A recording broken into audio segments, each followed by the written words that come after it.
2017 March 5 വെളുപ്പിന് 2 മണി. ആലപ്പുഴയിലെ കൊച്ചു ഗ്രാമമായ മുതുകുളത്തെ വീട്ടിൽ കിടന്നുറങ്ങുകയായിരുന്ന രാജലക്ഷ്മി അമ്മയ്ക്ക് അന്ന് പതിവില്ലാത്ത നേരത്തെ ഒരു ഫോൺ കോൾ വന്നു. അങ്ങേ തലയ്ക്കൽ സ്വന്തം മകൻ ഋഷിയാണ്. അമ്മേ, ഞാനൊരു മിലിറ്ററി ഓപ്പറേഷൻ ഇടയിലാണ്. ഇവിടെ സിറ്റുവേഷൻ കുറച്ച് ക്രിട്ടിക്കലാണ്. അപ്പൊ ശരി. ഒരു പക്ഷേ ഇനി ഒരു ഫോൺ ചെയ്യാൻ ഞാൻ ഉണ്ടായി എന്ന് വരില്ല എന്നതാണ് ആ പറഞ്ഞതിന്റെ അർത്ഥം എന്ന് അമ്മയ്ക്ക് മനസ്സിലായി. പകച്ചുപോയ അമ്മയുടെ കയ്യിൽ നിന്ന് ഫോൺ അറിയാതെ താഴെ വീണു. സ്വന്തം രാജ്യത്തിന്റെ രക്ഷയ്ക്ക് വേണ്ടി തന്റെ മകൻ ഏതോ ഭീകരരുമായിട്ട് ഏറ്റുമുട്ടാൻ പോവുകയാണ് എന്ന് മനസ്സിലാക്കിയ അമ്മ അവിടെ ഇരുന്ന് ലളിതാ സഹസ്രനാമം ചൊല്ലാൻ ആരംഭിച്ചു. സ്ഥലം കാശ്മീരിലെ പുൽവാമ.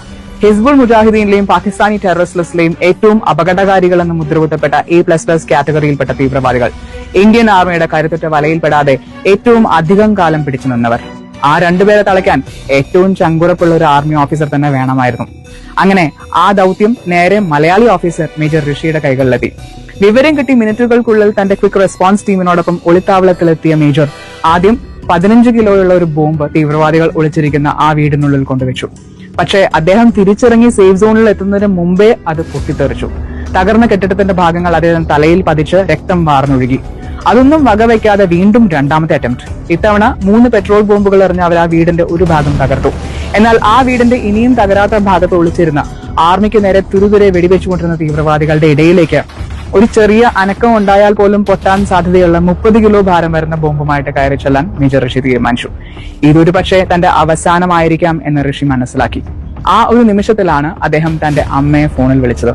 അമ്മേ, ഞാനൊരു ക്രിട്ടിക്കൽ മിലിറ്ററി ഓപ്പറേഷനിടയിലാണ്. പിന്നെ ഒന്നും നോക്കിയില്ല. കൊടുംക്രൂരന്മാരായ ആ തീവ്രവാദികളുടെ ഇടയിലേക്ക് അദ്ദേഹം സധൈര്യം ബോംബുമായിട്ട് കയറി ചെന്നു. കൃത്യസ്ഥാനത്ത് തന്നെ ബോംബ് വെച്ചു. പക്ഷെ ഈ ബോംബിൽ നിന്ന് പോലും ഇവർ രക്ഷപ്പെട്ടാൽ നേരെ തന്റെ ടീമിനെ ആയിരിക്കും അവർ ലക്ഷ്യം വെക്കുക എന്ന് തിരിച്ചറിഞ്ഞ ഋഷി തന്റെ നേരെ പാഞ്ഞു വന്ന വെടിയുണ്ടുകളുടെ ദിശയിലേക്ക് നടന്നു കയറി. തന്റെ തലയിലും മുഖത്തും വെടികൊണ്ട് തെറിച്ച് വീണിട്ടും ഒരു അതിമാനുഷ്യനെ പോലെ ഉയർത്തെഴുന്നേറ്റ ഋഷിയുടെ തോക്കിൽ നിന്നും ഉതിർന്നു വീണ വെടിയുണ്ടകളേറ്റ് കൊടും തീവ്രവാദികളായ അക്ബർ മൗലവിയും സൈഫുള്ളയും നിലം പതിച്ചു. എന്നാൽ അവിടെ നിന്ന് പുറത്തു കിടന്ന മേജറിനെ കണ്ട് എല്ലാവരും സ്തബ്ധരായി. മുഖത്തിന്റെ സ്ഥാനത്ത് പൊട്ടിച്ചെതറിയ കുറച്ച് മാംസവും ചോരയും മാത്രം. ജീവിക്കുമോ മരിക്കുമോ എന്ന് യാതൊരു ഉറപ്പുമില്ലാതിരുന്ന ആ അവസ്ഥയിലും സ്ട്രക്ചറിൽ കിടന്ന അദ്ദേഹം ശേഷിച്ച ശരീരഭാഗം കൊണ്ട് ചുറ്റുമുള്ളവരോട് പറഞ്ഞു വെച്ചു, ആരും വിഷമിക്കണ്ട, ഞാൻ പൂർവാധികം ശക്തിയോടെ ഉടനെ തിരിച്ചു വരും. ആ ധീരത കണ്ട് പ്രചോദനം ഉൾക്കൊണ്ട് സൈനിക മേധാവികൾ അദ്ദേഹത്തിന് ഒരു പേര് നൽകി, the most fearless man of India. തുടർന്ന് ഇങ്ങോട്ട് കഴിഞ്ഞ 8 വർഷങ്ങൾ ശരീരത്തിൽ നടത്തിയ 23 ഓപ്പറേഷനുകൾ, ശാരീരികവും മാനസികവുമായി അനുഭവിക്കേണ്ടി വന്ന വേദനകൾ, ഇതിനൊന്നിനും ഈ രാജ്യസ്നേഹിയുടെ സ്ഥൈര്യത്തെ തകർക്കാനായില്ല. സേനയിലെ മികച്ച മൈക്രോലൈറ്റ് പൈലറ്റ് കൂടിയായ ധീരതയ്ക്കുള്ള ഗാലൻട്രി സേനാ മെഡൽ നേടിയ ലഫ്റ്റനന്റ് കേണൽ ഋഷി രാജലക്ഷ്മി ഇന്നും ഇന്ത്യൻ ആർമിയുടെ അഭിമാനമായി തുടരുന്നു. ഇത്തരത്തിലുള്ള ദേശസ്നേഹികൾ ജീവൻ പകരം വെച്ച് അതിർത്തി കാക്കുന്നതിനാലാണ് നമ്മൾ ഓരോ ദിവസവും സ്വസ്ഥതയോടെ കിടന്നുറങ്ങുന്നത്. നമ്മുടെ കുട്ടികൾ ജീവിതം ആസ്വദിക്കുന്നത്, നമ്മൾ സ്വാതന്ത്ര്യം ആഘോഷിക്കുന്നതും ഇന്ന് റിപ്പബ്ലിക് ഡേ ആഘോഷിക്കുന്നതും.